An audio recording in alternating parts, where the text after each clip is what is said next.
नमस्कार साथियों, स्वागत है आपका अपने यूट्यूब चैनल वाई के ऑनलाइन एजुकेशन में।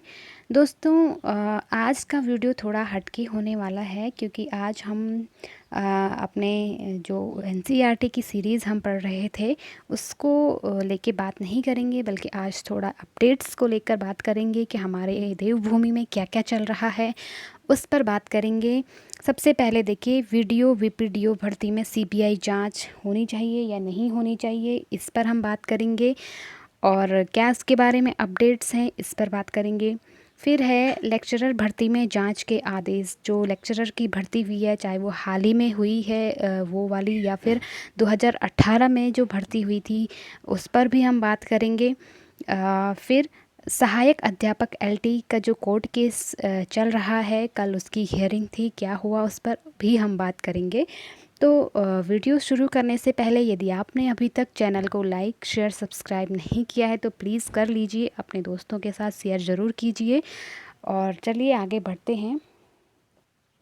देखिए दोस्तों, हम लोग सब जानते हैं कि हमारे उत्तराखंड में आजकल क्या चल रहा है। वीडियो वीपीडीओ की भर्ती अपने लास्ट स्टेज पर थी, लगभग लोगों को ज्वाइनिंग मिलने वाली थी, लेकिन एंड टाइम पे क्या हुआ कि एक बहुत बड़ा खुलासा इसमें हुआ कि पता चला कि इसमें बहुत बड़े स्तर पर घोटाला हुआ है, धांधली हुई है।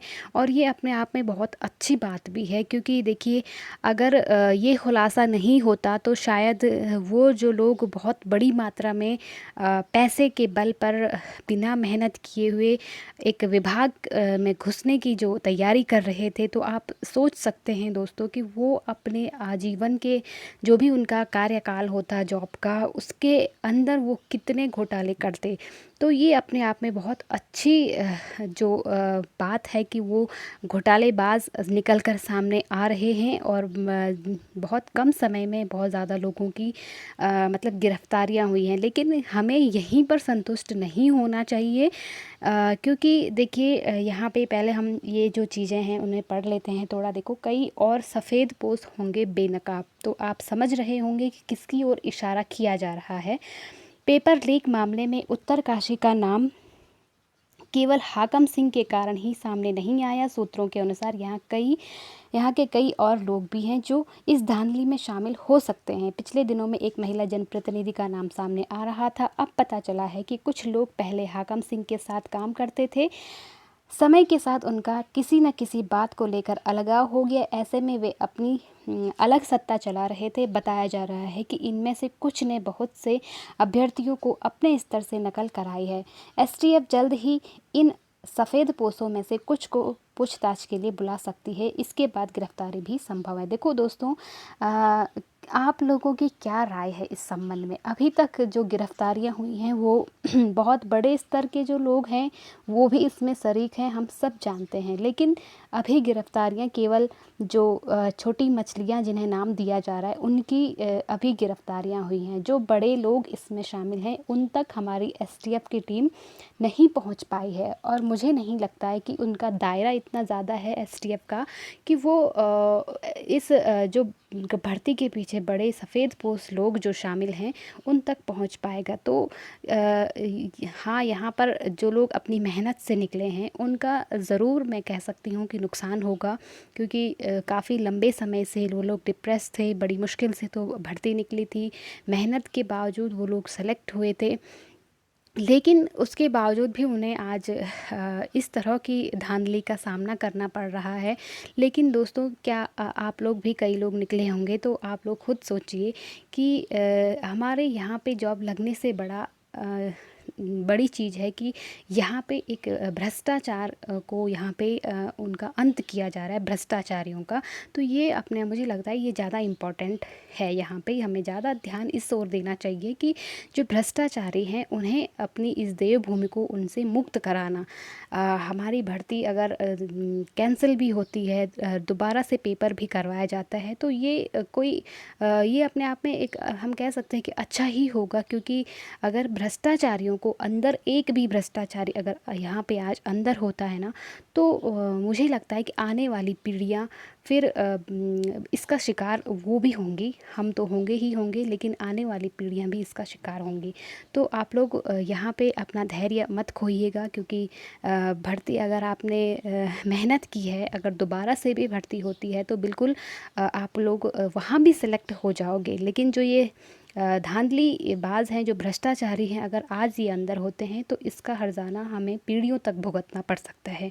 तो आज हम सबको एकजुट होकर के आवाज़ ज़रूर उठानी चाहिए, और अगर इसमें सीबीआई की जांच हो रही है तो ये बिल्कुल होनी चाहिए, क्योंकि एसटीएफ जो है वो छोटे छोटे लोगों को ही अभी तक गिरफ्तार कर रही है, और जो सीबीआई है उसके पास अगर जांच पहुंचती है तो मुझे लगता है कि जो इसके जो तह तक जो लोग शामिल हैं उन तक भी पहुंचा जा सकता है, और बिल्कुल पहुंचना चाहिए, क्योंकि अगर जड़ तक नहीं पहुंच पाए तो हम इस जड़ को कभी भी काट नहीं सकते, कभी भी समाप्त नहीं कर सकते, और ये भ्रष्टाचार जो है हमारी देवभूमि को निगल देगा, पूरी तरह से कुचल देगा, बर्बाद कर देगा।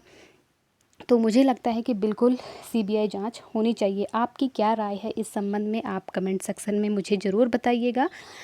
चलिए हम अगली खबर देख लेते हैं। देखिए, सरकारी विभागों में नियुक्तियों की हो सीबीआई जांच। देखो, यहाँ पे आजकल पूरे अखबार, पूरे न्यूज़ इन्हीं चीज़ों से रंगी पड़ी हुई हैं। तो हम लोग अंदाज़ा लगा सकते हैं कि ये आज से नहीं हो रहा है, बल्कि लंबे जब से हमारा उत्तराखंड बना है या उससे पहले से भी हो सकता है ये चीज़ें हो रही थी। आज अगर ये बात उठी है, भ्रष्टाचार के आवाज़ के ख़िलाफ़ आवाज़ उठी है, तो मुझे लगता है कि इस आवाज़ को दबना नहीं चाहिए और इसको चरम तक पहुंचना चाहिए। भ्रष्टाचार का अंत तक इस आवाज़ को पहुंचाना जाना चाहिए। तो इसलिए हम उत्तराखंड के युवा हैं, हमारे हाथ में ही हमारे उत्तराखंड को बचाना है, और इसके विरोध में जो भी हमारे स्तर से जो भी चीज़ें हो सकती हैं हमें वो चीज़ें करनी चाहिए, वरना हमारा उत्तराखंड बहुत ज़्यादा भ्रष्टाचारियों के मतलब जो भ्रष्टाचार है उसमें इतना ज़्यादा लिप्त हो जाएगा कि हम उसको फिर बचा नहीं पाएंगे। तो अगली खबर देख लीजिए दोस्तों। लेक्चरर के 917 पदों पर हुई भर्ती पर खड़े हुए सवाल। कुछ दिनों अभी ये 1-2 दिन पहले की ही न्यूज़ है, आप सब लोग इससे वाकिफ़ होंगे। देखो क्या था, एक लेडी है जो अभी सोशल मीडिया पर भी वो बहुत ज़्यादा छाई हुई हैं कि क्या उनके साथ हुआ था। देखो, कोई भी महिला जो है इस तरह से सामने जब आती है तो इसका मतलब है कि उसकी बात में मतलब 100% हो सकता है कि सच्चाई है ना। तो देखो क्या यहाँ पर क्या चल रहा है, शिक्षा के नाम पर भी जो लोग हैं, जो कलंक बने हुए हैं टीचर बन के समाज में, तो वो बच्चों को क्या सिखा रहे होंगे। खुद तो वो अयोग्य हैं, पैसे दे के जॉब पाते हैं, और क्या सिखा रहे होंगे वो हमारे उत्तराखंड के जो भविष्य हैं, बच्चे हैं, छात्र हैं, क्या सिखा रहे होंगे वो उनको। तो मुझे लगता है कि ऐसे लोगों को तो बिल्कुल भी, चाहे वो किसी भी विभाग में हो, लेकिन शिक्षा विभाग में तो बिल्कुल भी घुसना नहीं चाहिए। और अगर ऐसा हुआ है, धांधली हुई है, घोटाला हुआ है 2018 की भर्ती में, हमें भी जहाँ तक जानकारी है, मैं भी इस चीज़ से सहमत हूँ कि 100% वहाँ पर धांधली हुई है। वरना एक टॉपर जो अपने सब्जेक्ट में टॉपर था, वो इंटरव्यू में सबसे लास्ट है या उसको नंबर ही नहीं मिलते हैं, बिल्कुल ही कम नंबर मिल जाते हैं। तो ऐसा मुझे नहीं लगता कि ऐसा कोई इंटरव्यू होना चाहिए। इसका मतलब 100% वहाँ पर धांधली हुई है। तो मुझे लगता है कि इसकी भी बिल्कुल जांच होनी चाहिए, और अगर ऐसे लोग अंदर हुए हैं तो उनको बाहर बिल्कुल किया जाना चाहिए, उन पर कड़ी से कड़ी कार्रवाई होनी चाहिए। तो आप लोगों की क्या राय है इस पर, आप लोग कमेंट सेक्शन में ज़रूर बताइएगा। आज हम बात करते हैं। देखिए दोस्तों, जो एलटी का कोर्ट में केस चल रहा है, उस पर भी काफ़ी लंबे समय से हियरिंग चल रही है। करीब 7-8 महीने उस पर हो चुके हैं कोर्ट में, अभी तक वो बरी नहीं हो पाया है। तो कल 25 को भी उसकी डेट थी, लेकिन उस पर भी फाइनल सुनवाई कल नहीं हो पाई। अब 22 को कल उसकी लास्ट डेट थी, मतलब हियरिंग की डेट थी 22 को, लेकिन उस पर हियरिंग नहीं हो पाई। और कुछ इसकी जो अगली डेट है वो आप देख सकते हैं 25 अगस्त को, अभी यानी कि 2 दिन बाद उसकी हियरिंग होनी है। तो सारे सब्जेक्ट की है, एलटी, हिंदी, एसएसटी और जो फिज़िकल एजुकेशन है इनकी।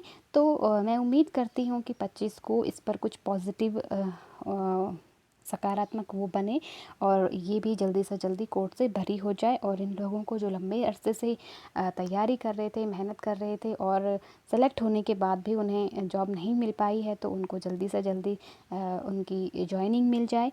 तो इसी उम्मीद के साथ मैं ये उम्मीद करती हूँ कि आज की जानकारी आपको अच्छी लगी हो। और दोस्तों, हमारे उत्तराखंड के लिए ये बहुत बड़ा दुखद है, या कह सकते हैं कि दुर्भाग्यपूर्ण है कि एक देवभूमि होने के बावजूद भी यहाँ पर इतने सारे भ्रष्टाचारी पनप रहे हैं। तो ये अपने आप में बहुत दुखद है और इसके खिलाफ जो आवाज़ आज उठी है, तो इसको आप बैठने मत देना। इसको आप जितना चाहो उतना सपोर्ट करिए, खुद भी मैदान में उतरिए। भ्रष्टाचारियों का अंत करना है और अपने उत्तराखंड को भ्रष्टाचार मुक्त बनाना है। इसी के साथ मैं आज का ये वीडियो यहीं पर समाप्त करती हूँ। उम्मीद है आपको अच्छा लगा हो। यदि अच्छा लगा तो लाइक शेयर सब्सक्राइब ज़रूर कीजिएगा। मिलते हैं नेक्स्ट वीडियो में। तब तक के लिए अपना और अपनों का ख्याल रखिए। Thank you so much.